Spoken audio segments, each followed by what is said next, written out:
All right, welcome back, guys. We're going to finish up this video or this unit. This is our last video for the circulatory system, or cardio blood as we're calling it. So let's go ahead and finish up. Where we left off, we were talking about blood typing. I added into Canvas more detail in regards to blood typing, so please be aware. I put all of it in one cohesive document just so we're all on the same page. Okay, so all we got left to talk about are a couple more blood cells, informed elements. So first we can talk about white blood cells. Reminder that white blood cells are also referred to as leukocytes, that is their other name.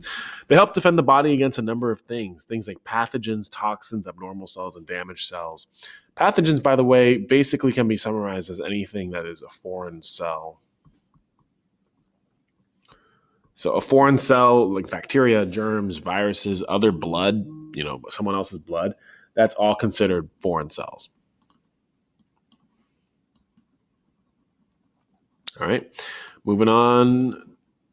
Now, there are a couple different types of white blood cells. We can actually segment them into two groups, granulocytes and agranulocytes. Granulo as a prefix means a sac or like a pouch. Basically, these are cells that have these little pouches or sacs inside of them that help the cells do their job. So there are three types of granulocytes, 5 total white blood cells that we're going to learn. Neutrophils, the big thing we need to know regarding neutrophils is they make up 50 to 70% of the circulating white blood cells. So the majority of the white blood cells that you find in blood are neutrophils. They're also considered phagocytic. Phagocytic basically is referencing to something called phagocytosis, which is the ability to, and I'll write it down here for you, is the ability to eat up cells. So I'm just going to write eat cells. So I think of Pac-Man. They just engulf cells and just eat them up. They do a decent job of what they're there for. Eosinophils is our next white blood cell we need to focus on. They're less common, so we don't have as many eosinophils as neutrophils. They are also phagocytic. The big thing regarding eosinophils is that they are attracted to foreign proteins. So these are cells that are going to be attracted to foreign proteins. I'm sorry about that. I like to think of these cells as similar to like a bloodhound. They're out there just searching whatever they can and trying to find the protein and then find the source of the protein. Finally, basophils. The big thing regarding basophils that we need to know is that they are associated to allergies. How are they associated to allergies? Well, basophils, as you can tell here, I'm going to rewrite this actually, make it a little bit clearer. Basophils, as you can tell here, are releasing histamine. There you go. Histamine is a compound that is going to help promote inflammation.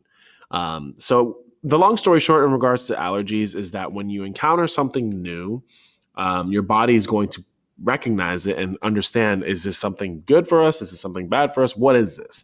If your body does not like what it's encountering and is not sure what it really is, it's going to classify it as an allergen, and your body's going to have this abnormal reaction.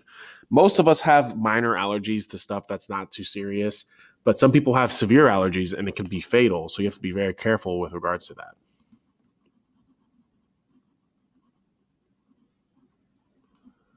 All right. The other group of white blood cells are called agranulocytes. By adding that letter A in front of it, that just means they lack a granule. So they lack these like pouches or sacs inside the white blood cell. There are two types of granulocytes or agranulocytes that we need to discuss. Lymphocytes. Lymphocytes are going to be found mostly in the lymphatic system, hence the name lymphocyte, right? And also, they're going to help to provide specific defenses. I'm going to submit the form into her mailbox. You want me to put Sure, if you don't mind. that way you don't have to go there. Thank you so much. I appreciate it. I don't need this to be. Okay. Gotcha. Thank you. Thank you. Have a nice weekend. You too.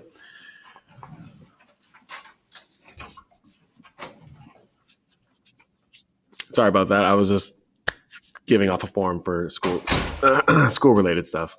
Okay, back to what we were saying.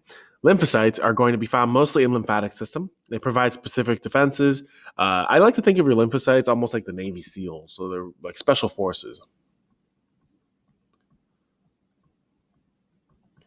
So these are groups of cells that attack foreign cells, produce antibodies, and destroy abnormal cancer cells. So they do a very effective job at destroying invaders. Granted, they're not the frontline cells. The frontline cells is going to be more like the monocytes. Monocytes are going to migrate into tissue. So that's one of their more unique traits. They are found in the tissue already. So let's say you were to get a cut on your arm. At the skin itself, you're already going to have these monocytes trying to destroy whatever they can. They're obviously not perfect, but they're trying to mitigate the damage. They inevitably become other white blood cells called macrophages, which you may learn about in the future at some point. And interestingly enough, they do live as phagocytic amoeba. Amoeba can be really particular, so they're similar to bacteria, just a little bit more unique in their composition. Okay, here we see what these cells look like. This is all under a microscope, of course, and using a staining. So we can see a red blood cells here, and also this massive white blood cell. Another, that was a neutrophil. This is an eosinophil.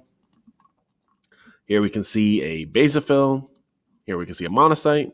And finally, a lymphocyte with a special guest platelet. Here's our keynote. Let me go ahead and fix this while we're here, because it should say red blood cells outnumber white blood cells by 1,000 to 1. You have millions of red blood cells, only thousands upon thousands of white blood cells. You do not need that many white blood cells. They defend the body against infection, foreign cells, or toxins, and assist in the repair of damaged tissue. Most numerous are the neutrophils, which engulf bacteria, otherwise known as phagocytosis, as we called it, and lymphocytes, which are responsible for the specific immune defense. Our last thing to discuss here is going to be involved with platelets. I might as well add it here for our notes. Platelets are produced in the bone marrow, right? All blood cells are made in the bone marrow. They are essential to the clotting process, and they're also known as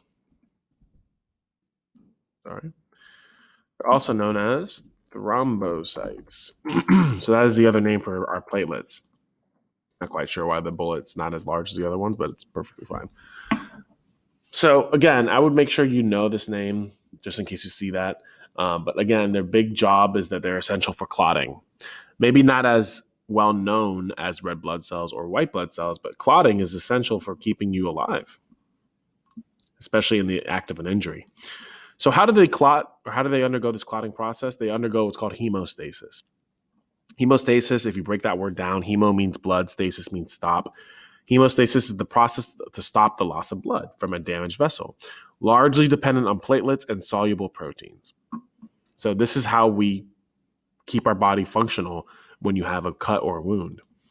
What are the three phases of hemostasis? We should know all three of these. The vascular phase is going to be local contraction of an injured vessel. So when you have a cut, so let's say like an example is you're chopping up veggies for dinner, chop.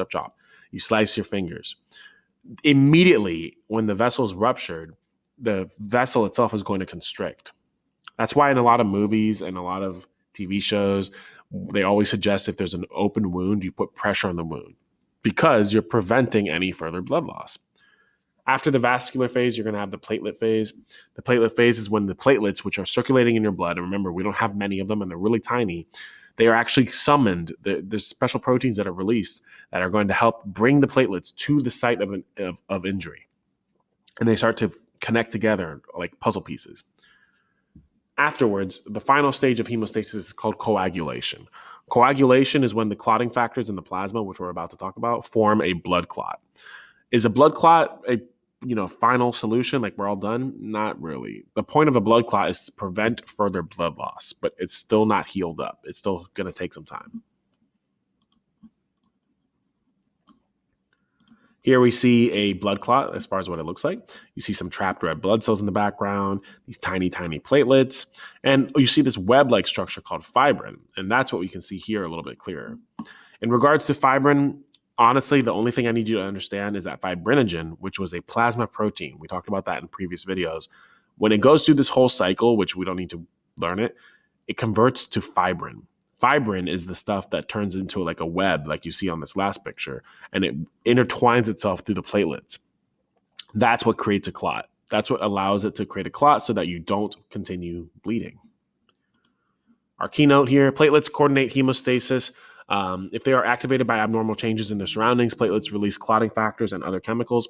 Hemostasis is a complex cascade that produces a fibrous patch that is subsequently remodeled and then removed as repair proceeds.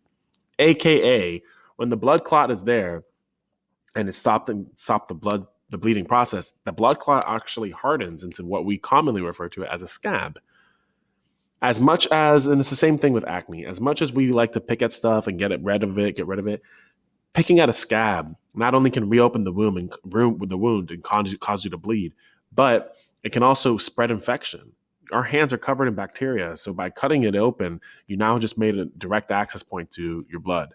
So you want to be very careful with that. Just let it heal on its own. And yeah, it could be a little ugly, but worst comes to worst, you put a Band-Aid over it and you're fine. Finally, this is just a little crash course video that I like to embed as usual at the end of my videos or at the end of our material. This crash course video, Blood Part 1, I think is one of the best ones covering the content we just went over in numerous videos. Granted, it's a 10-minute video, so it's just condensed, right? It's great review. All right. So with all that said, guys, I think that's a great place to conclude our circulatory content, or cardiovascular system blood, as we're calling it. But I appreciate you guys checking in. I'll see you guys on the next one.